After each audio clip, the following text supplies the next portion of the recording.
Todos os dias há um crime novo. Novo cenário. Novos suspeitos. Novas pistas.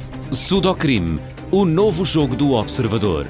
Descubra quem foi com a lógica do Sudoku e faça justiça pela sua cabeça. Na secção Jogos em observador.pt ou na app.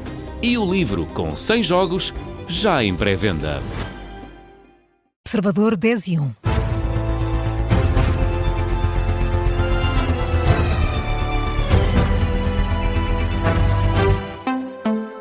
Jornal das 10, edição do jornalista Luís Soares. Pelo menos 180 pessoas morreram no Nepal e no Tibete, vítimas da enxurrada de ontem. Há 2 portugueses desaparecidos. O governo português não tem para já planeado o envio de ajuda humanitária nem de equipas de resgate para o terreno. Isso mesmo referiu esta manhã à Rádio Observador o secretário de Estado das Comunidades Portuguesas, Emílio Sousa, explica que para já o governo está apenas a acompanhar a situação atentamente. Para já não temos nenhuma decisão nesse sentido. Iremos acompanhar a situação e oportunamente veremos se temos condições para o fazer ou não, mas para já não temos nada decidido. Quanto à situação dos portugueses que estão nos locais afetados por estas cheias repentinas no Nepal e no Tibete, Emílio Sousa confirma a existência de 2 desaparecidos. O secretário de Estado explica também como têm trabalhado as autoridades portuguesas à distância. Nós temos sempre o portal do viajante e o gabinete de emergência consular. Está disponível na net. Qualquer situação pode ser reportada. Aliás, a informação que recebemos sobre o português residente em França que está desaparecido foi através desse canal. Foram as filhas que nos informaram. Qualquer pessoa pode fazer esse tipo de abordagem. Por outro lado, no terreno, temos a nossa embaixada em Nova Delhi, que faz a cobertura do Nepal, e agora também os nossos serviços diplomáticos na China, porque abrange também a parte do lado chinês, portanto, quer do lado da Índia, quer do lado da China, estamos a acompanhar com os nossos diplomatas. Secretário de Estado das Comunidades Portuguesas, Emílio Sousa, esta manhã aqui na Rádio Observador, em que confirmou também a existência de 2 portugueses desaparecidos. No terreno continuam os trabalhos de busca e resgate nos locais afetados por esta catástrofe e, Carlos Pedro, ainda assim começam a chegar algumas notícias mais positivas. Sim, Luís, as autoridades nepalesas divulgaram na última hora a informação de que 125 pessoas foram localizadas pelas equipas de resgate. Há, no entanto, mais de 1.500 desaparecidos no Nepal e no Tibete. O The Guardian aponta para desaparecidos de 30 países diferentes, Estados Unidos, Índia, Ucrânia, Austrália, Alemanha, Portugal, entre outros. No total, o último balanço do Conselho de Turismo do Nepal aponta para mais de 500 estrangeiros desaparecidos. Quanto a mortes, os números variam ligeiramente de acordo com agências internacionais.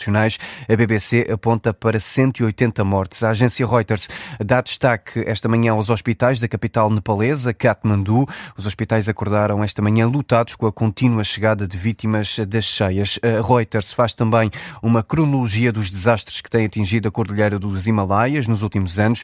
De fevereiro de 2021 até hoje foram 7 os desastres que resultaram em várias mortes nos Himalaias. Quanto às cheias de ontem, terão sido provocadas por uma avalanche de gelo que bloqueou um rio na fronteira entre o Nepal e o Tibete. Há cientistas a apontarem para as alterações climáticas como um fator agravante. Carlos Pedro, e as últimas atualizações das cheias repentinas no sul do continente asiático, entre o Nepal e o Tibete, há nesta altura registro de pelo menos 180 vítimas mortais. O antigo vice-presidente do Instituto da Segurança Social, Miguel Teixeira Coelho, reforça a importância de uma reforma no setor, mas diz também que neste momento o país não tem condições políticas para discuti-la.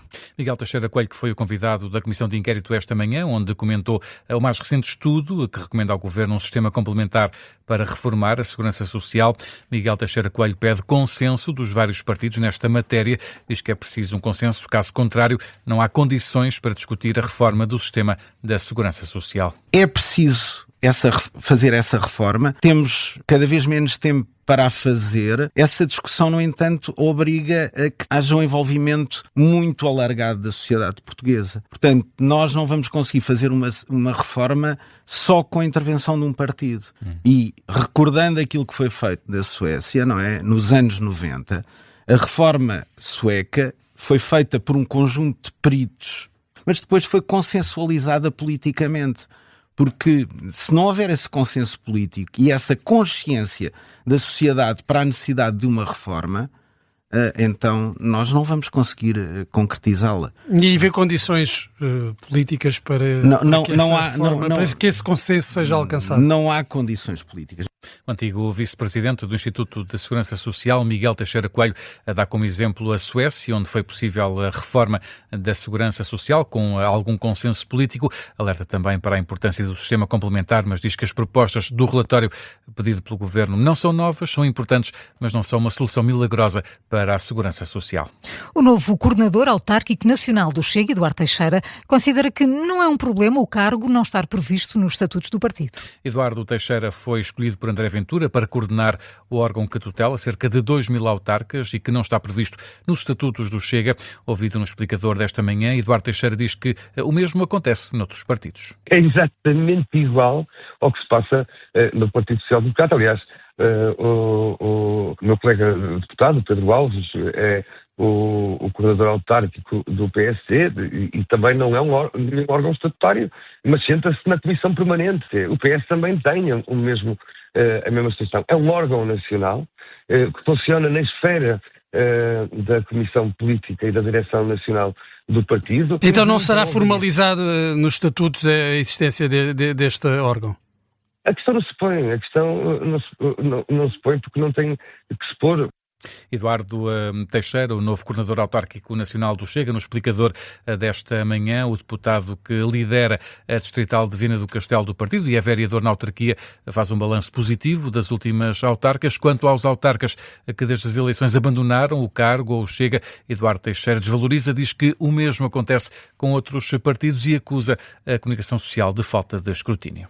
Futebol Clube do Porto e Sporting conhecem hoje os adversários na fase regular da Liga dos Campeões. Sorteio marcado para as 5 da tarde na cidade suíça de Nyon, como é habitual, e como o Sporting e o Porto já sabem que não podem jogar um contra o outro nesta fase da Liga dos Campeões, Miguel Pina Andrade, os olhos das equipas portuguesas vão estar sobretudo em 2 potes, no pote 3 e no pote 4. Isto porque é aqui, Luís, que estão as equipas teoricamente mais acessíveis. No pote 3, Leipzig, o Fenerbahçe, o Nápoles ou o Villarreal são os nomes a evitar, mas há aqui adversários mais acessíveis, como o Feyenoord, o Lille ou os noruegueses do Bodo Glimt e também os ucranianos do Shakhtar. Já no pote 4, estreante como de Cesc Fabregas, ou o francês Lens ou também o alemão Stuttgart são clubes que Futebol Clube do Porto e Sporting querem evitar. Há outros clubes claramente aqui mais acessíveis, como o estreante Viking da Noruega, o Sabah do Azerbaijão, e ainda equipas como o Slovan Bratislava, o Lask Linz, o Slavia de Praga ou o AEK de Atenas. E no pote 1 e 2, Miguel, é onde estão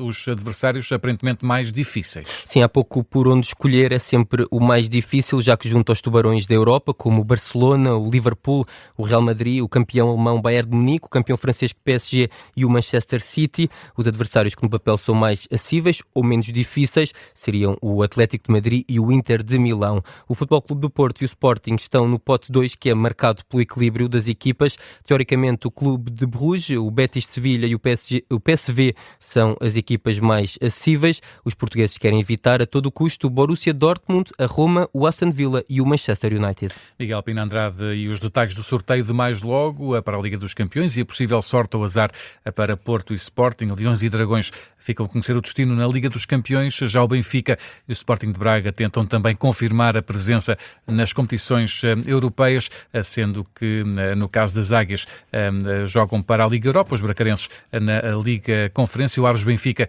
está marcado para as 7 da tarde, o Áustria Viena Sporting de Braga às 7h30. As duas equipas levam uma vantagem de 2 golos para o jogo da segunda mão. O Aros Benfica tem relato em direto aqui na Rádio Observador a partir das 7, antes às 5 da tarde. Acompanhamos o sorteio da Liga dos Campeões.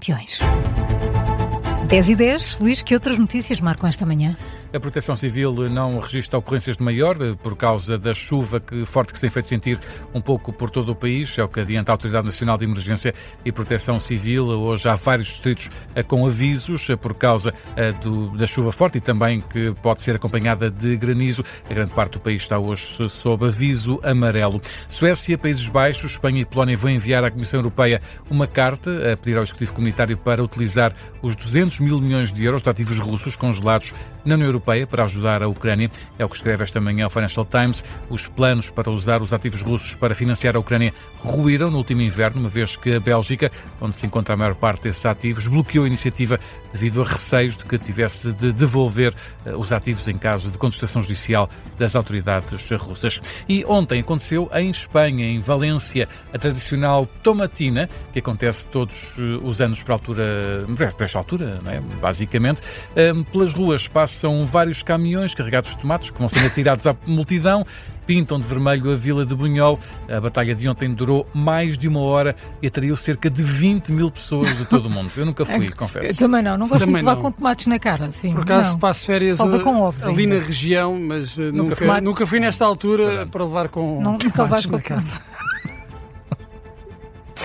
Mas como é que isto tudo terá começado? Olha, terá começado com uma guerra de comida entre os habitantes locais, nos idos de 1945. Devíamos lembrar-nos.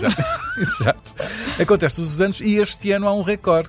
Esta edição bateu um recorde porque houve 150 toneladas de tomate atiradas aos participantes. E é muito bom o tomate daquela região. Pois, mas é um desperdício. Aí é que está. Não é. É que está. A organização garante que todo o produto disponibilizado só é utilizado na tomatina por ser impróprio para consumo alimentar. Tem bicho. Tem bicho.